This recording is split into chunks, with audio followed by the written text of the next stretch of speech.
Amém. Amém. Paz do Senhor Jesus. É bem perto como você está. Abra sua Bíblia no livro de Mateus. Evangelho segundo Mateus. No capítulo de número 22. No verso 1 até o verso de número 14.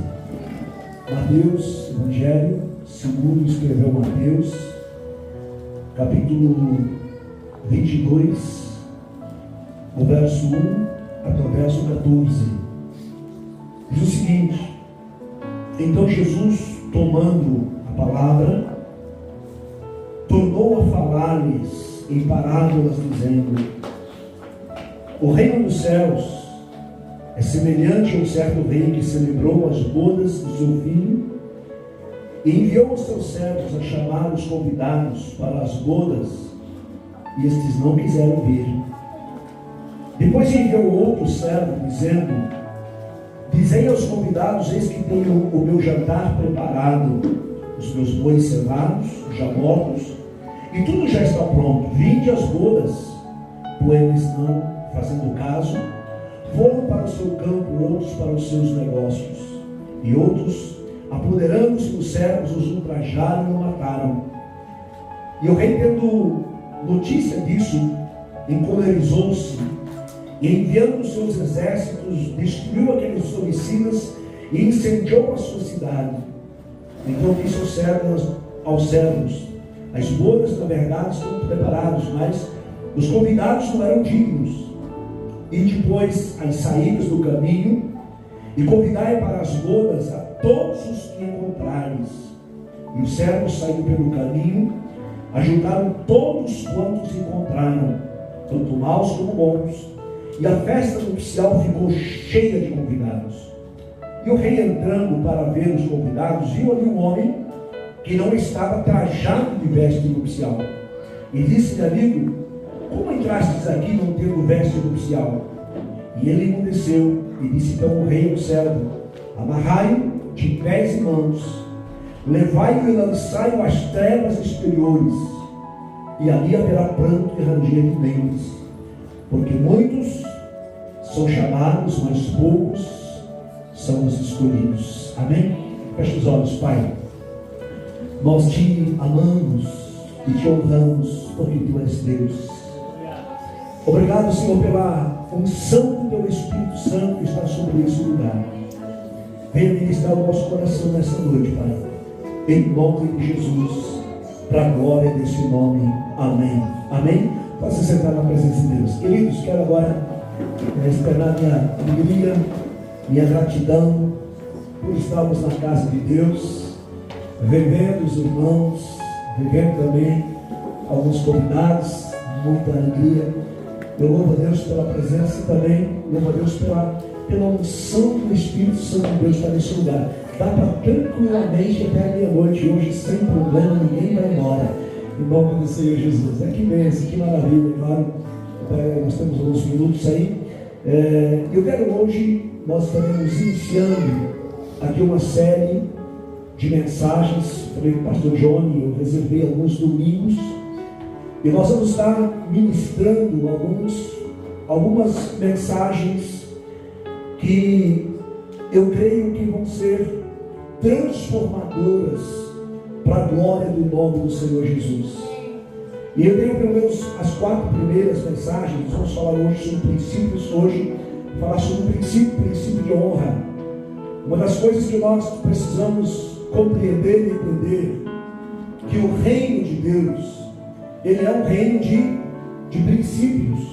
O reino de Deus é reino de princípios. E como eu durante meus mais de 30 anos de trabalho missionário, viajando pelo Brasil, fora do Brasil, na Argentina é fora do Brasil, né? Paraguai é fora do Brasil, né? Pregando em vários lugares. Preguei em dezenas e talvez até centenas de igrejas, diferentes denominações, diferentes costumes, diferentes culturas, e também, por que não dizer, diferentes posições sociais. E em cada uma dessas igrejas que a gente ia, a gente fazia algumas observações e a gente percebia diferenças gritantes entre uma igreja e a outra e outras igrejas. Em algumas igrejas nós tínhamos, eu diria, um povo extremamente avivado, um povo extremamente zeloso pela oração, pela adoração, pelos ministérios proféticos, pelas manifestações espirituais.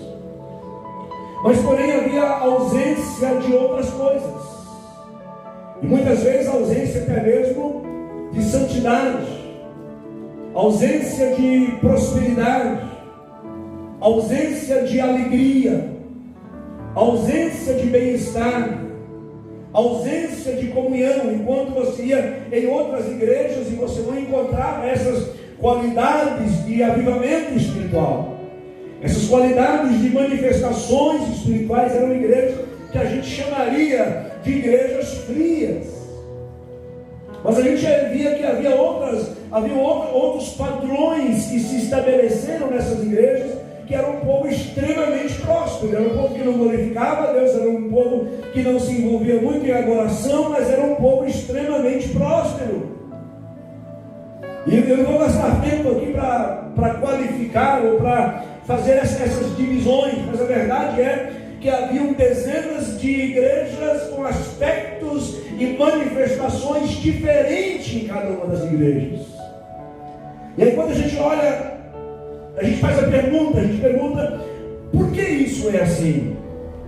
Porque nem todas as igrejas são iguais, ou a manifestação é de forma igual. É claro, existem várias razões, uma delas é a multiforme graça de Deus, é a multiforme maneira de Deus agir e trabalhar e de alcançar as pessoas. Tem gente que não gosta de igreja que grita como nós gritamos, não é verdade? Parece que o povo é doido para gritar desse jeito. Mas tem uma turma que gosta, então essas pessoas vão aonde a gente fala um pouco mais alto, mas tem aquelas pessoas que já gostam de alguma coisa mais tranquila, mais calma. Então é a multiforme maneira de Deus agir, é a multiforme maneira de Deus atrair as pessoas. Mas é muito essa diferença gritante, é muito mais do que a multiforme ação de Deus dentro da igreja, mas tinha muito a ver com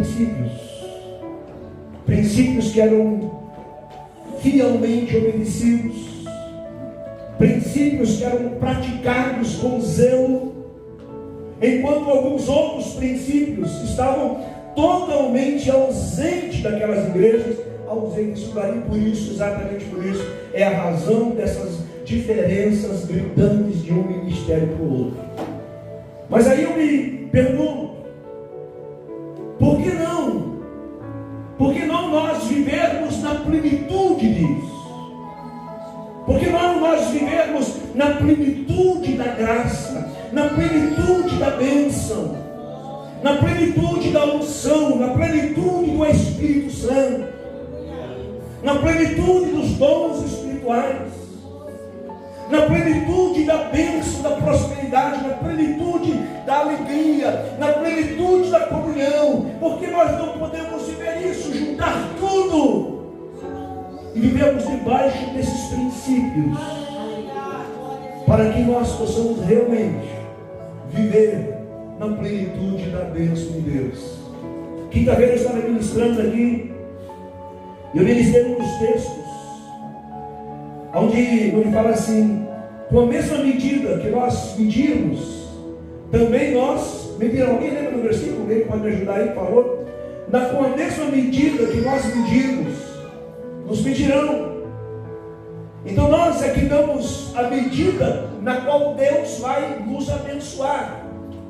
É na medida que eu me aproximo de Deus, na medida que eu me entrego a Deus, é a medida que eu também vou receber da parte de Deus. Por quê? Porque esse é um princípio bíblico, é um princípio de Jesus. E quando eu olho para esse texto é um texto riquíssimo, que tem uma mensagem profunda. Na verdade, esse texto não está na nossa preferência de leitura. Na verdade, esse é um texto que não está na nossa preferência de leitura. A gente prefere muitas vezes outros textos, e ele não está na preferência, às vezes, porque nós não conseguimos de fato entender o que Jesus estava querendo dizer nessa parábola. E por outro lado, ela é uma parábola que a gente pode considerar meio que pesado, e ele é um texto que ele nos traz a um choque de realidade, principalmente para aqueles que querem levar as coisas de Deus a sério.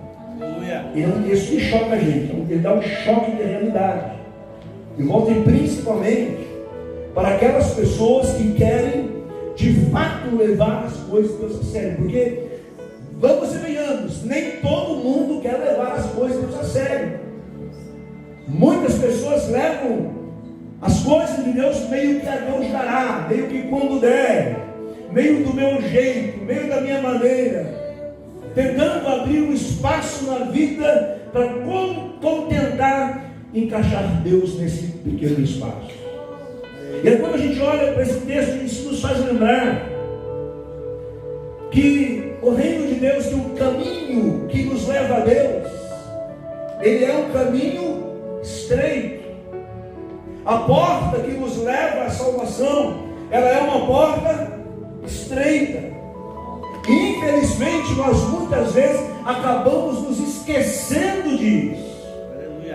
E como descuido das coisas de Deus, quando a gente menos percebe, nós estamos caminhando no caminho largo. Quando menos nós percebemos, a gente está escolhendo a porta larga. Porque o caminho largo e a porta larga, ele é o caminho da facilidade. É o caminho onde eu faço como dá para fazer, como eu gosto de fazer, ou como eu acho que deve ser feito. Mas o caminho estreito, a porta estreita, ela vai me limitar justamente aos princípios de Deus. Aos princípios de Deus. Quando Jesus vai dizer lá em Mateus 6, buscai primeiro o reino de Deus, a sua justiça, e todas essas coisas vos serão acrescentadas. Do que Jesus estava dizendo? Ele estava dizendo exatamente isso. Olha, princípios. Estabeleça os princípios do reino na tua vida, e quando você estabelecer o princípio do reino na tua vida, você vai conseguir viver na plenitude da bênção de Deus. Você vai conseguir ter tanto êxito na tua espiritualidade, no teu avanço espiritual, na busca pelos dons espirituais, na busca pela santidade, na busca pela paz, na busca pela alegria, na busca pelo bem-estar, na busca da prosperidade, quando os princípios de Deus eles se estabelecerem na tua vida. E hoje eu quero falar aqui pelo menos de 4 princípios importantes que a gente encontra dentro desse texto. Eu não quero decorrer sobre a história aqui, mas você vai entender o que eu estou dizendo aqui. Tem a ver exatamente com o que essa história aqui está registrando. Ela fala de pessoas que perderam um dos princípios mais importantes que infelizmente nós também com o tempo nós vamos perdendo, que é o princípio da honra. O princípio da honra na vida do crente, ele é um dos princípios mais importantes. E aqui existem nesse texto pelo menos 4 princípios. O primeiro dele, ele é o princípio da humildade. Quando eu tenho o princípio da humildade, eu tenho facilidade de obedecer, facilidade de me submeter, não a minha vontade. Aí é onde entra uma outra questão muito importante, que não tem como você se submeter sem que você tenha uma vida de renúncia. Não tem como servir a Deus de fato, não tem como viver a plenitude de Deus se não houver renúncia. Agora, a que nível de renúncia? renunciar, a Bíblia está dizendo? Até onde você está disposto a renunciar? O que me consta, Jesus falou assim: olha, aquele que não deixar pai e mãe, eu acho que aqui o mais alto nível de renúncia. Você já imaginou pai e mãe, que são as pessoas que nos colocaram no mundo, são as pessoas que nos geraram, são as pessoas que nos criaram, são as pessoas que nos impulsionaram para a vida. Mas ele está dizendo que aquele que não deixar pai e mãe por amor a mim, não é digno de mim. Mas pastor, então tem uma contradição, porque ele também manda eu honrar pai e mãe. E aí como é que eu fico? Eu deixo ou eu honro? Quando ele fala de aquele que não deixar pai e mãe por amor a mim, não é digno de mim, ele está dizendo, olha, aquele que não abrir mão, às vezes de alguns conselhos, de alguns conceitos, aquele que ouve pai e mãe para não ouvir a Deus, ele não é digno de mim. Agora, você pode dizer, pai, o teu conselho, a tua religião, para mim não serve, mas eu vou continuar te honrando como pai e mãe. Esse aqui é o mais alto nível de renúncia. E aí, quando eu olho aqui de renúncia, a gente encontra nesse texto de renunciar coisas. Essas pessoas, elas tinham as suas ocupações, elas tinham as suas responsabilidades. E quando o rei diz, olha, na verdade a festa está pronta, e aí cada um diz, olha, para mim hoje não vai dar.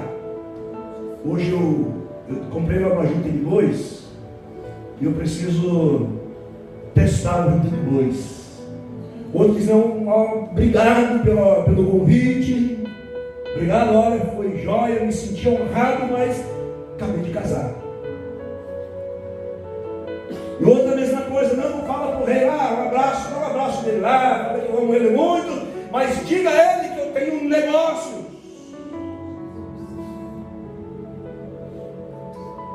E a grande verdade é que é exatamente isso que muitas vezes acontece conosco.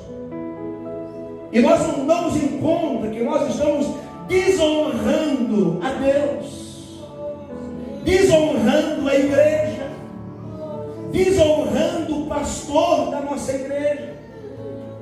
E a gente não percebe que isso vai gerando maldição na nossa vida. Isso vai gerando frieza espiritual. Isso vai gerando quebras de princípios que nos impedem de quê? De recebermos aquilo que nós entendemos como sendo o quê? A plenitude de Deus. Aqui a Bíblia está falando de um mordomo, de um rei, que havia preparado todas as coisas, havia preparado todo o ambiente, havia preparado toda a festa.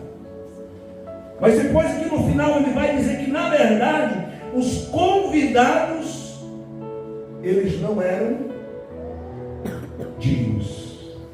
Porque se eu desonro a Deus, se eu não tenho esse princípio de honra na minha vida, ele está dizendo que eu não sou digno da bênção de Deus, eu não sou digno da graça de Deus, eu não sou digno da misericórdia do Senhor.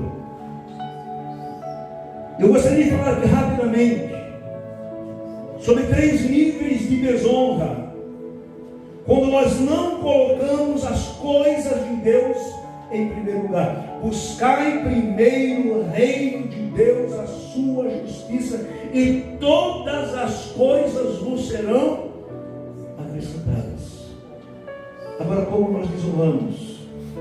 A gente desonra a Deus quando a gente deixa de vir no culto. Sabia disso, irmão? Quantas vezes a gente vem no culto, se der eu venho. A gente não faz nenhum tipo de sacrifício. A gente faz as coisas dentro da medida da possibilidade. A gente não reprograma a nossa agenda. A gente não reprograma a nossa semana, porque eu tenho um compromisso domingo na igreja. Alguns hoje não estão aqui, mas nem na quinta. Mas a verdade é que eu preciso me programar, eu preciso honrar a casa de Deus. Eu preciso estar na igreja, eu preciso, porque você sabia que não vir nos cultos é pecado, irmão? Sabia disso? Quando nós negligenciamos a vinda ao culto, nós estamos pecando contra Deus. Estamos pecando contra a casa de Deus. Estamos pecando contra o pastor da igreja. Você já imaginou, irmão? Às vezes a gente não leva isso em conta. Presta atenção no que eu vou te dizer. Pastor não é apenas alguém que prega aqui no púlpito. Pastor não é apenas alguém que vem aqui, abre a igreja e deixa um ambiente confortável para você. Pastor é teu líder espiritual. Vocês lembram que quando o povo de Israel estava enfrentando os midianitas na guerra, a Bíblia diz que quando Josué estava guerreando com os midianitas, Moisés estava no monte de braços levantados. E a Bíblia diz que quando Moisés cansava, ele baixava seus braços, e o que acontecia? Os midianitas venciam. Quando Moisés levantava suas mãos, o povo de Israel vencia. Então eu preciso entender que meu líder espiritual é muito mais que alguém que prega aqui na frente, é muito mais que alguém que ora por mim. Quando eu estou em dificuldade, eu ligo para ele para orar. Não, irmão, eu preciso manter as mãos dele erguidas. Eu preciso manter o ânimo dele erguido, porque se ele baixar as mãos para mim, eu posso perder batalhas. Esse deve ser o nível de honra que eu tenho com Deus. Esse é o nível de honra que eu tenho que ter com a igreja. Esse é o nível de honra que eu tenho que ter com aqueles que lideram sobre a minha vida. Muitas vezes, irmãos, eu sei o que é isso. Às vezes você falta e você não leva isso em conta. Mas você não queira saber, irmãos, o baque que é a vida de um pastor quando um membro falta. Quando um falta. Quando você falta. Às vezes você apenas tirou um dia para não vir no culto. Mas o pastor, ele orou a semana inteira por esse culto. Ele jejuou por esse culto. Ele abnegou da sua família. Ele foi meditar na palavra de Deus. Ele foi preparar o alimento. E é exatamente isso que o texto está dizendo. O rei, ele preparou tudo. Ele preparou o ambiente. Ele preparou o alimento. Ele preparou tudo para que os convidados viessem e se alegrassem com o rei. Mas as pessoas desonraram o seu rei. E da mesma medida nós, muitas vezes, nós também desonramos o nosso pastor. A tua falta, irmão, pode levar o pastor ao cansaço. O que cansa um líder espiritual, o que cansa o seu... Ou você acha que o pastor não cansa, irmão? O pastor cansa. Pastor cansa, pastora cansa, líderes cansam. E o que cansa o pastor não é ter que orar por você. O que cansa o pastor não é ter que estudar na palavra de Deus. O que cansa o pastor não é vir aqui limpar a igreja para você ter um ambiente bom para você cultuar. O que cansa é a tua ausência, a tua negligência. O que cansa é quando você às vezes podia estar na igreja, mas você simplesmente decide não vir. E nós não podemos esquecer aqui que esse texto está falando exatamente sobre isso. Não podemos esquecer que o caminho que nos leva à salvação, ele é um caminho estreito. A porta que nos leva à salvação é uma porta estreita. É um lugar onde nós precisamos nos dimensionar, nos diminuir, nos reprogramar, nos replanejar. É um lugar que nós precisamos nos esforçar, porque a Bíblia diz que o reino de Deus é tomado por quê, irmão? Por quê? Tem gente que estuda a Bíblia. Diga assim: o reino de Deus, ele é tomado com esforço. seu irmão diga assim: é com esforço, irmão. Não é quando dá tempo. Não é quando eu acho interessante. Não é quando um pregador que eu gosto que prega, eu vou dar, não, estou lá porque eu honro a minha casa, eu honro a Deus, eu honro a casa de Deus, eu honro os ministérios da igreja. Aleluia. Irmão, se você conseguir ficar em casa no domingo de culto, ou no dia que, na quinta-feira, no dia que dá para você vir, mas você não vê isso, não te incomoda, tem alguma coisa errada. Se isso não mexe, só de lembrar que terça-feira o irmão Marcos está aqui dando estudo, eu podia estar lá, mas não interessa. Se isso não te machuca por dentro, se isso não mexe com você, e não tem alguma coisa errada, é porque o princípio de honra, ele está ausente da sua vida. Agora, até onde vai a honra? Estava comentando com alguém esses dias, eu não lembro quem foi, mas quando Davi foi perseguido por Saul, a Bíblia diz que Davi já era ungido rei. Davi já foi ungido rei de Israel, mas a coroa ainda estava sobre a cabeça de Saul. Saul ele começa a perseguir Davi, persegue Davi até a morte. E Davi ele entra, e Saul, certa vez nessa perseguição com Davi, Saul ele entra na caverna de Adulão. Você lembra a história? Ele foi lá para fazer as suas necessidades na caverna de Adulão e não sabia que Davi estava no fundo da caverna. E quando Davi estava ali no fundo da caverna, e Saul naquele lugar ali, os homens de Davi disseram: hoje é o dia que a profecia vai se cumprir, porque hoje Deus colocou Saul nas suas mãos. E aí Davi se empolgou: é verdade, Deus colocou Saul nas minhas mãos, eu vou lá. Só quando ele se aproxima de Saul, o que ele faz? Ele corta o quê? O manto de Saul, e o seu ventre se estremeceu de temor. Por quê? Porque ele diz: jamais eu vou tocar no ungido de Deus. Ele tinha um princípio de honra na vida dele. Ele disse aos homens: ninguém toca nesse homem, porque se eu cortei o manto dele, isso já me incomodou. Imagina se eu fizer alguma coisa com ele. Ele tinha princípio de honra mesmo quando ele estava sendo perseguido por alguém.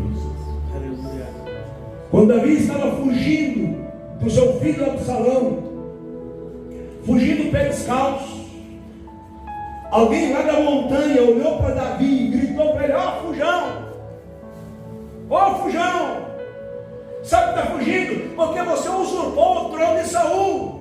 Aí um dos comandantes de Davi disse: eu vou lá e com uma paulada eu corto a cabeça dele. Davi falou assim: não, ele era descendência de Saul. Não, deixa ele gritar, deixa ele falar. Ele era descendência de Saul. Porque ele tinha princípio de honra. Ele tinha um princípio de honra na vida dele.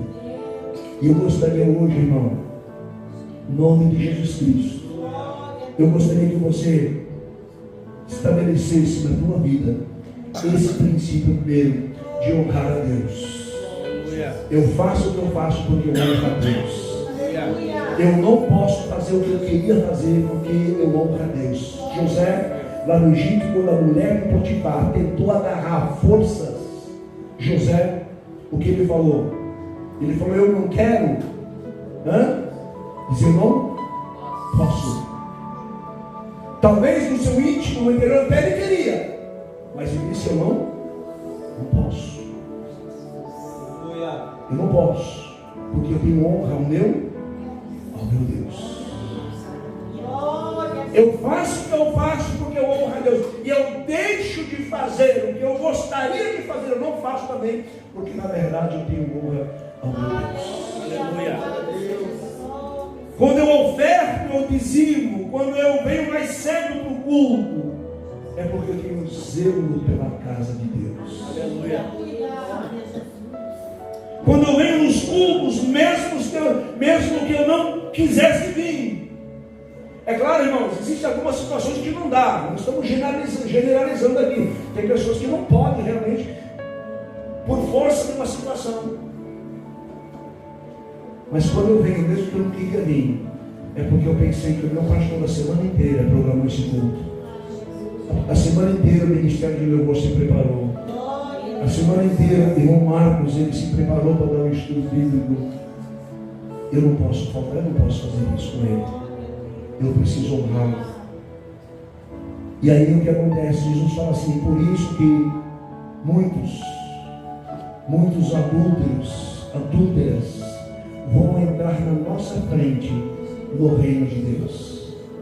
Agora, não é porque são adúlteros, não é porque são prostitutos ou ladrões, é porque eles deixaram-se transformar e que os princípios de Deus, isso deixa bem claro aqui, porque desavisado, ainda que ele saiu pela rua e não falado, e a porta se abriu para todos entrar, mas eles não podiam entrar de qualquer jeito. Tinha um desavisado, um que se empolgou demais, e ele acabou entrando de qualquer jeito na festa, e ele foi arrancado e jogado nas trevas exteriores. Ali havia pranto e ranger de dente. Depois verso 14: porque muitos são chamados, mas poucos são escolhidos. E é por isso que eu comecei dizendo aqui que esse texto, na verdade, não está na nossa preferência de leitura, porque ele é um texto que traz um choque de realidade. Ele nos traz de volta e diz: olha, cuidado ao pular. Sabe aquele desenho animado? Dá aquela freada. Dá uma freada aí, peraí, não é bem assim não. A porta é estreita, o caminho é estreito. Você está indo leve demais. Você está agindo com muita irresponsabilidade, com algo que é de maior seriedade. Você está sendo muito leviano com aquilo que você deveria colocar em primeiro lugar na tua vida, para que você possa de fato viver a plenitude de Deus em nome de Jesus. Aleluia. Eu quero que, para encerrar, hoje nós falamos sobre o princípio de honra. Eu quero que você coloque em prática: honra o seu líder espiritual, honra os líderes do Ministério do Louvor, honra aqueles que a Bíblia diz que aqueles que presidem o Senhor devem ser levados em maior honra, devem ser honrados. E segunda, no próximo domingo, nós vamos falar sobre o princípio de paternidade, princípios de autoridade no terceiro domingo, e no quarto domingo, o princípio de santidade. Eu gostaria, irmão, que você colocasse isso em prática, e você vê como Deus vai começar a abençoar a sua vida. Não adianta apenas você orar, você apenas ver no culto quando dá. Não, faça quando der, quando não dá, esteja presente. Honre a Deus, honre a tua igreja, honre o líder da sua igreja, e você vê como Deus vai começar a abençoar. Sabe, uma vez eu estava pregando numa das igrejas, já estou encerrando aqui, irmãos, que honram a liderança. A gente não está falando isso, é difícil a gente falar, porque dá a impressão que você está tentando puxar a sardinha para o seu prato. Mas igreja, irmão, que só falta os irmãos levar o pastor no colo. Eu lembro que eu fui numa dessas igrejas, eu não lembro bem onde foi, e aí estávamos num evento, era num churrasco, no final de semana. Churrasco é bom, né? Glória a Deus, o pastor gosta de churrasco. E aí, irmão, a gente estava naquele churrasco ali, e aconteceu um episódio, e eu fui lá, eu acho que fui buscar um balde de água, eu acho que foi uma coisa assim, não lembro muito bem. Quando o irmão viu, ele deu um grito: não, pastor, o senhor não pode. Falei, meu Deus, o que foi que eu pequei aqui, né? Ele falou assim: não, ele gritou: não, pastor, você não pode fazer isso.